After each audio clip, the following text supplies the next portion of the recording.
Selection committee ने T20 world cup 2026 के लिए 15 रुकनी स्क्वाड का ऐलान कर दिया है। ओपनिंग की जिम्मेदारी बाएं हाथ के जारहा मिजाज बल्लेबाज साइम अयूब और उनके साथी साहबजादा फरहान के पास है। वन डाउन पोजीशन वो जगह है जिसके लिए बाबर आजम को मुंतखब किया गया है, लेकिन उनका मुकाबला यहाँ कप्तान सलमान अली आगा से है, फिर फ़खर जमान है।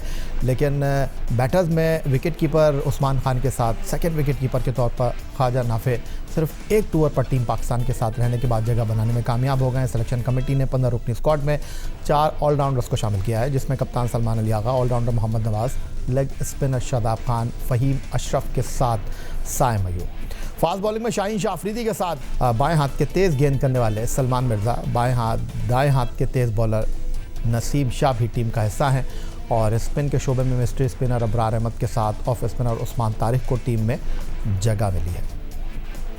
हारून रशीद साहब पाकिस्तान क्रिकेट बोर्ड की सिलेक्शन कमेटी के साबिक सरबराह हमारे साथ मौजूद हैं और एक साबिक चीफ सेलेक्टर होने की हैसियत से हारून रशीद इस वर्ल्ड कप के स्क्वाड को किस तरह देख रहे हैं? माजी में खुद हारून रशीद वर्ल्ड कप के लिए पाकिस्तान टीम का इंतखाब कर चुके हैं, तो हारून रशीद साहब माजी का आपका तजुर्बा और ये सामने वर्ल्ड कप। आई थिंक मैं जो स्क्वाड को देखता हूं तो कोई मुझे इतना बुरा स्क्वाड तो नहीं नज़र आता, क्योंकि कंडीशंस को देखते हुए, क्योंकि हमारे जो मैचेस हैं पाकिस्तान के वो एसएससी और प्री मदासा पे हैं, जहां पर जो पार स्कोर है ना वो 140 150 से ज़्यादा नहीं है। अब ज़्यादा से ज़्यादा जो रन हुए हैं 166 रन किसी ने किए हुए हैं। सो इससे ये शो होता है कि बैटिंग को इतनी आसान नहीं है वहाँ। स्पिनर्स को हेल्प मिलती है और स्पिनर्स ने वहाँ ज़्यादा कामयाबियाँ हासिल की हुई हैं। हसारंगा हो गए, वेलेलागा हो गए, जितने भी प्लेयर्स हैं स्पिनर्स हैं उन्होंने काफ़ी कामयाबियाँ हासिल की हैं। तो इसीलिए मैंने देख रहा हूँ कि पाकिस्तान के स्क्वाड में आपने बहुत ज़्यादा स्पिनर्स की भरमार देखी होगी।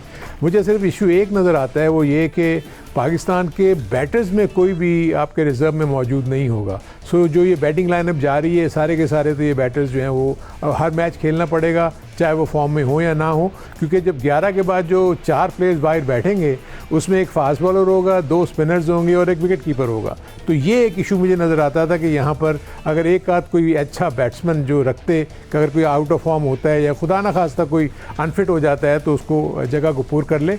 ओवरऑल स्पिनिंग डिपार्टमेंट को सामने रखते हुए स्क्वाड इतना बुरा नहीं है। ऑलराउंडर्स पे इन्हिसार किया गया है। सो 8-9 नंबर तक आपके पास ऐसे बैटर्स होंगे जो क्विकली चिप इन कर सकें, 20 से 25 रन की अच्छी इनिंग खेल के, कैमियो खेल के आपके स्कोर को तकरीबन 150 रन के हद तक या 160 रन के हद तक ले जाएं। और जहां पाकिस्तान ने 150 और 160 कर दिए तो पाकिस्तान के पास जो बॉलिंग आर्मरी है, मैं समझता हूं कि वो डेंट डाल सकती है कोई भी टीम सामने आए उनके खिलाफ। हारून रशीद साहब, माजी में पाकिस्तान क्रिकेट बोर्ड के साथ आप वाबस्ता रहे हैं और कई गैर मुल्की कोचेज़ हैं जिनके साथ आपका काम करने का एक्सपीरियंस है। इस टीम के साथ अगर मैं देखता हूं तो माइक हेसन है और वाज़ेह तौर पर यह नज़र आ रहा है जो उनकी सोच है, जो उनकी अप्रोच है, वो इस टीम की जो फॉर्मेशन है उसको देखकर झलक रही है। माइक हेसन इस्लामाबाद यूनाइटेड के साथ भी थे, वहाँ पर भी वो ऑलराउंडर्स के ऊपर बहुत ज़्यादा इन्हिसार करते थे और यहाँ पर अगर मैं इस टीम को देखता हूँ तो उन्होंने ऑलराउंडर्स के ऊपर ज़्यादा इन्हिसार किया है। तो क्या मैं ये कह सकता हूँ कि as a head coach team selection में उन्होंने डोमिनेट किया?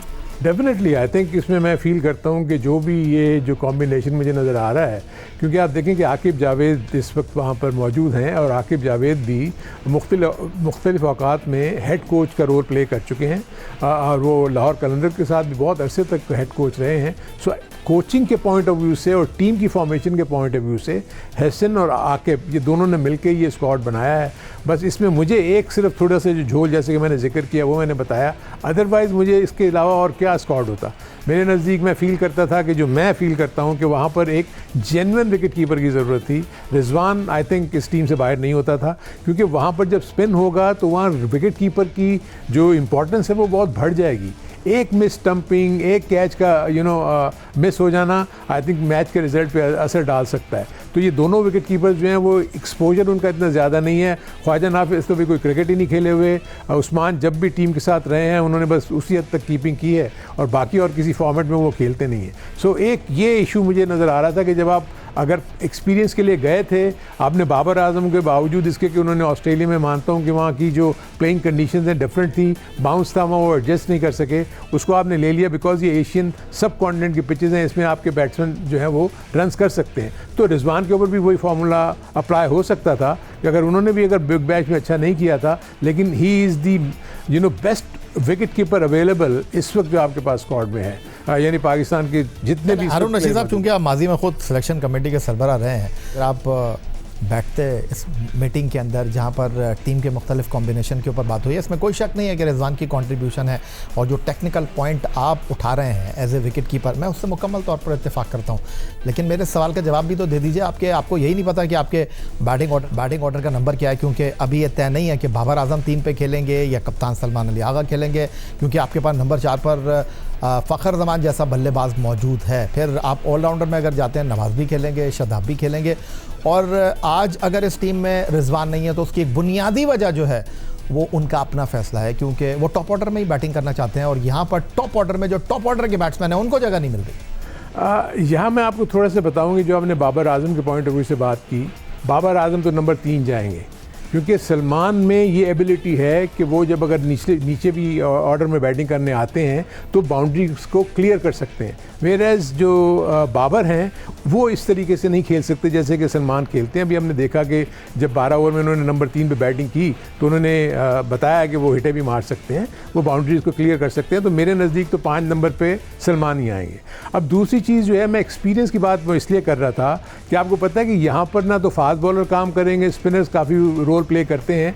तो जिस किस्म की रिजवान बैटिंग करते हैं, होता यह है कि फिर एज ए थिंक टैंक आप ऐसे प्लेयर को बुला के बात करते हैं और उनसे बात करके उनको बावर कराने की कोशिश करते हैं, उनको कन्विंस करने की कोशिश करते हैं कि देखें टीम इंटरेस्ट में ये चीज़ें हमारे लिए बहुत ज़रूरी हैं। तो अगर आप नीचे आके बैटिंग कर लें, क्योंकि उसके पास वो सारी इम्प्रोवाइजेशन की एबिलिटी है जो वो करते हैं, वो स्लॉक्स भी मार लेते हैं, वो बाउंड्रीज को क्लियर भी कर सकते हैं। सो अगर आपको 4 से 5 ओवर की बैटिंग के लिए अगर कोई चाहिए उस वक्त, तो आपके पास वो मौजूद होगा और वो रिजवान उसको अडॉप्ट कर सकते थे। पर एनीवे ये तो मेरी सोच है, लेकिन उन्होंने भी इस एस्पेक्ट के ऊपर सोचा होगा। मैं ये नहीं कहता कि उन्होंने नहीं सोचा होगा। वेयरएज आपको पता है कि थोड़ी सी कंट्रोवर्सी भी रिजवान के हवाले से रही है। सो उसको उनको कप्तानी से भी हटा दिया गया था और उसके बाद आपने देखा कि वो मुल्तान सुल्तान का भी सुन रहे हैं कि कप्तान नहीं रहे। सो जो इशू हुए हैं वो मुझे नहीं पता कि वो क्या हैं, लेकिन मैं तो आपको टेक्निकली ये बता रहा था कि क्यों मैं समझता था कि ये अगर आप एक्सपीरियंस की बात करते हैं तो ऐसे सिचुएशन में आपके पास अगर कोई एक्सपीरियंस बैटर हो तो टीम को संभाल लेता है।